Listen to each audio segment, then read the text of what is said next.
अस्सलाम वालेकुम व्यूअर्स, मैं हूं मोहम्मद दानिश रज़ा। ईज़ी वे टू इंग्लिश में खुश आमदीद। आज का हमारा टॉपिक लैंग्वेज लर्निंग स्किल्स कि कोई भी ज़ुबान जब आप सीखना चाहते हैं तो उसके लिए कौन सी महारतें ज़रूरी हैं जिनके बिना आप ज़ुबान नहीं सीख सकते। आज हम इसके बारे में पढ़ेंगे। तो लैंग्वेज लर्निंग स्किल्स टोटल 4 होती हैं। उसमें सबसे पहली लिसनिंग। और जब भी कोई बच्चा पैदा होता है उसके लिए उसका घर सबसे पहली ऐसा इन्वायरमेंट प्रोवाइड करता है जहाँ से वो कुछ ना कुछ सीख रहा होता है। वो अपनी माँ की आवाज़ सुनता है, वो अपने अहल-ओ-याल की आवाज़ सुनता है कि किस तरह मुख्तलिफ़ अल्फाज का इस्तेमाल किया जा रहा है। जूँ जूँ बच्चा बड़ा होता है तो जिस तरह वो अल्फाज को अपने अहल-ओ-याल की ज़ुबान से अदा होते हुए सुनता है वो उसी तरह उस लफ्ज़ को रिपीट करता है। अगर उसको कहा गया है कि ये जो लिक्विडी चीज़ पड़ी है, जो पिया जाता है, इसको पानी कहते हैं, तो जब उस बच्चे की सेंस डेवलप करेगी, जब वो बोलने के काबिल हो जाएगा तो वो भी उसको पानी बुलाएगा, खाने वाली चीज़ को वो भी खाना बुलाएगा। तो ये क्या है? खुदा की तरफ से ये नेचुरली प्रोसेस है कि जब भी कोई ज़बान सीखनी हो तो इंसान का सबसे पहले लिसनिंग मैकेनिज़्म अच्छा होना ज़रूरी है। जितना लिसनिंग मैकेनिज़्म अच्छा होगा वो इंसान उतनी तेज़ी से उस लैंग्वेज पर ग्रैस्प कर जाता है, उतनी जल्दी उस लैंग्वेज को सीख जाता है। तो लिसनिंग सबसे पहला इंपॉर्टेंट पॉइंट है, सबसे पहली स्किल है कोई भी लैंग्वेज सीखने के लिए। अब लिसनिंग कहाँ से कर रहे होते हैं? वो अपने घर से सीखता है कि किस तरह मुख्तलिफ अल्फाज बोले जा रहे हैं। फिर माहौल है, उसका घर का भी एक माहौल है। अगर उस बच्चे को बाहर कहीं ले जाया जाता है तो अपने माहौल के इर्द गिर्द की चीज़ों से वो मुख्तलिफ अल्फाज के बारे में किसी की ज़ुबान से अदायगी सुनेगा कि किस लफ्ज़ को क्या कहा जा रहा है। फिर न्यूज़ आ जाती हैं कि आप ख़बरें सुन सकते हैं किसी ज़ुबान में। जिस ज़ुबान में आप ख़बरें सुनेंगे आपकी लिसनिंग स्किल और बेहतर होती चली जाती है। आपको मुख्तलिफ़ अल्फाज की अदायगी, मुख्तलिफ़ अल्फाज की प्रोनंसिएशन समझने में आसानी हो जाती है। फिर आपका मीडिया आ जाता है। आपके पास टीवी है, टीवी के ऊपर आप न्यूज़ चैनल्स देख सकते हैं, आप ड्रामे देख सकते हैं, आप मूवीज़ देख सकते हैं। तो जिस लैंग्वेज में वो मूवी होगी आप उस लैंग्वेज को अंडरस्टैंड करना शुरू कर देंगे because of your listening skill, because of your listening mechanism. Sports commentary, कुछ लोग खेलों के शदाई होते हैं, क्रिकेट खेलना पसंद करते हैं, क्रिकेट देखना पसंद करते हैं, फुटबॉल देखना या खेलना पसंद करते हैं, या मुख्तलिफ और एक्टिविटीज़ या स्पोर्ट्स हैं। तो वहाँ पे भी कोई ना कोई लैंग्वेज यूज़ की जा रही होती है। आजकल स्पोर्ट्स के अगर ज़्यादा शौकीन लोग हैं तो उसमें से क्रिकेट में भी मोस्टली जब इंटरनेशनल मैचेस होते हैं तो वहाँ पर इंग्लिश कमेंट्री हो रही होती है। तो काफ़ी सारी चीज़ें, कुछ लोग पढ़े लिखे नहीं भी होते लेकिन वो बार बार लिसनिंग कर करके उन्हें काफ़ी चीज़ें समझ में आ गई होती हैं कि ये जो कमेंट्री करने वाले बैठे हैं, ये जो जुमले अदा कर रहे हैं, इन जुमलों की सेंस क्या बन रही है, वो ऑलमोस्ट उसका मीनिंग समझ जाते हैं just because of listening. They don't know how to read and how to write that language, but they know how to listen, how to understand that language. तो listening mechanism नेचुरली खुदा की तरफ से ही ऐसी अता है, एक ऐसी महारत है जो इंसान को अता की गई है कि जब भी आपने लैंग्वेज लर्न करनी है तो आपको अपनी लिसनिंग पावर बेहतर करना होगी, आपको अपनी लिसनिंग मैकेनिज्म बड़ा एक्टिव करना पड़ेगा। जितना ज़्यादा एक इंसान अच्छा लिसनर होगा वो उतना अच्छा उस लैंग्वेज का स्पीकर होता है। दूसरी चीज़ आ जाती है जी स्पीकिंग। जब आप लिसनर अच्छे हैं तो फिर आप स्पीकर अच्छे बनते हैं। अगर आपको लिसनिंग नहीं टेक्निक आती, अगर आपको उस ज़ुबान को सुनना नहीं आता तो आपको बोलना भी नहीं आएगा। जैसे पहले मैंने मिसाल दी कि एक बच्चा घर में सीखता है, फिर उसी घर में ही वो उनको रिप्लाई देता है, रिस्पॉन्स देता है। बच्चा जब जब उसको ज़ुबान अल्लाह ताला अता करता है, बोलने के काबिल बनाता है, तो वो चीज़ों के नाम लेना शुरू कर देता है। मुख्तलिफ अशिया को देख कर उनकी पहचान कर लेता है कि मेरी माँ इसको क्या बोलती है, मेरा बाप इस चीज़ को क्या बोलता है, मेरे अहलो-याल इस चीज़ को किस नाम से पुकारते हैं। तो वो लिसनिंग के बाद स्पीकिंग के प्रोसेस पे आ जाता है। और नेचुरली भी आप जब भी कोई ज़ुबान सीखना चाहते हैं, after your education you must have a proper idea, you must have a proper skill that how to listen that language, how to listen different words, different sentences from different sources. You can use your sports sources, media sources, news sources, environment sources. जब आप listen कर रहे होते हैं तो फिर आप speaking की खुद ही पावर डेवलप कर लेते हैं, क्योंकि आपको पता चल चुका होता है कि ये अल्फाज किस तरह बोले जा रहे हैं, किस मकाम पर, किस माहौल के मुताबिक बोले जा रहे हैं। तो स्पीकिंग क्या है? सेकंड स्किल है। आप इसको क्या कह सकते हैं? रिप्लाई कह सकते हैं, रिस्पॉन्स कह सकते हैं। टॉक कह सकते हैं, बातचीत करते हैं। जब दो लोग मौजूद होते हैं, जैसे मैंने प्रॉपर्टीज ऑफ लैंग्वेज में पढ़ा था कि लैंग्वेज के लिए मोस्टली प्रोबेबली अमूमन दो लोग ज़रूर होते हैं जो आपस में बात कर रहे होते हैं। तो बात क्या होगी, एक लिसनर होगा, एक स्पीकर होगा। तो जब एक लिसनर दूसरे की बात सुनेगा तो फिर वो उसको एज अ स्पीकर भी रिस्पॉन्स देगा, उसका जवाब देगा।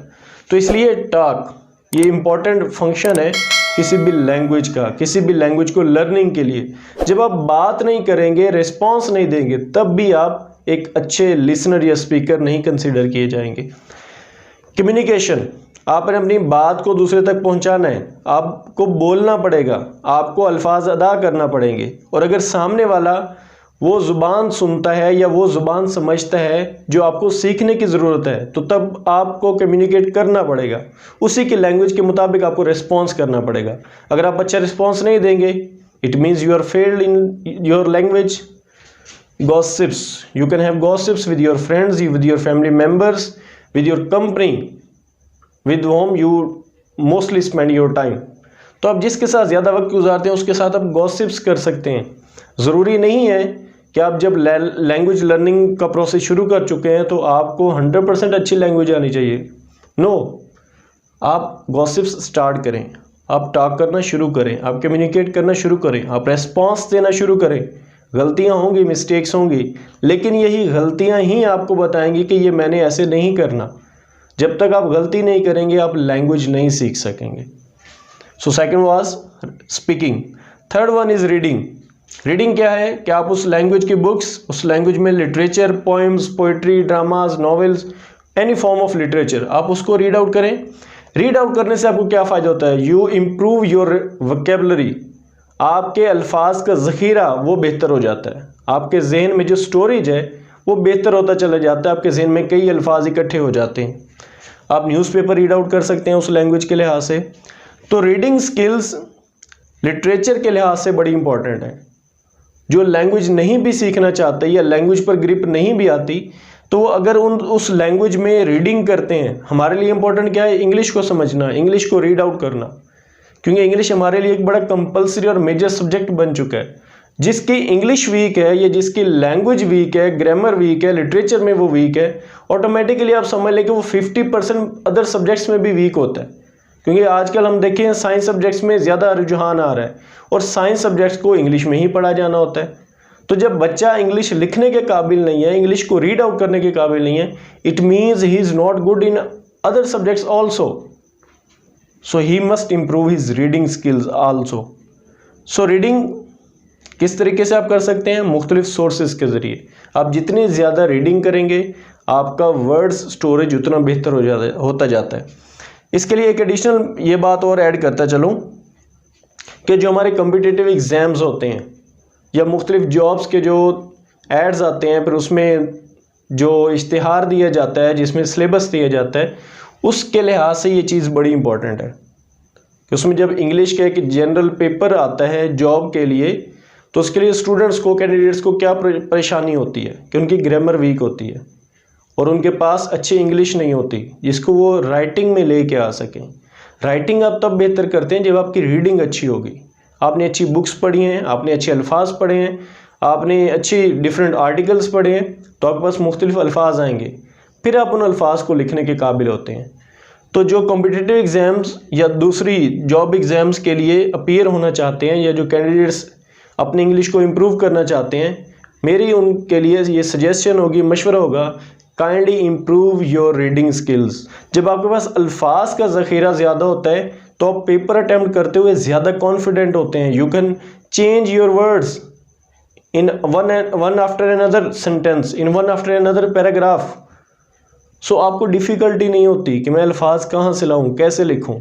आपके पास नॉलेज भी आ रहा होता है बुक्स पढ़ने से, आपके पास डिफरेंट अल्फाज भी आ रहे होते हैं। तो उन दोनों को जब आप मिलाते हैं तो आपका एक राइटिंग जो सामने आती है वो बहुत शानदार होती है, बहुत ज़बरदस्त होती है। तो रीडिंग स्किल्स को बेहतर करना बहुत ज़रूरी है हमारे लिहाज से, जो ख़ास तौर पर एक बड़े लेवल पर जॉब्स या कॉम्पिटिटिव एग्ज़ाम्स के लिए जाना चाहते हैं। Next fourth one is writing. Last skill आ जाती है जी राइटिंग की।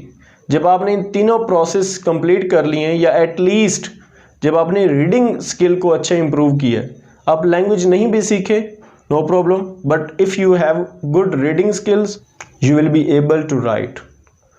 तो आप क्या लिखेंगे? एसेज लिख सकते हैं, कुछ नई क्रिएशन कर सकते हैं, पोइट्री लिख सकते हैं, और any other form of literature वो भी आप कर सकते हैं।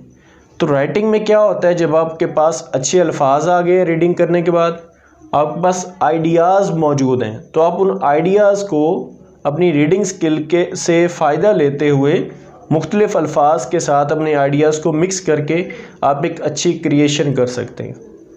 तो राइटिंग स्किल किस लिए ज़रूरी है कि आप जब रीडिंग कर चुके हैं तो कुछ ना कुछ नया प्रोड्यूस करें, कुछ ना कुछ नया लिखें।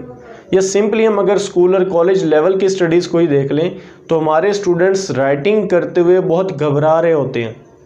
उसके लिए दोनों रीज़न्स हैं। एक तो यह कि उनकी रीडिंग स्किल इतनी अच्छी नहीं होती, उनको पढ़ने की ज़्यादा आदत नहीं डाली जाती।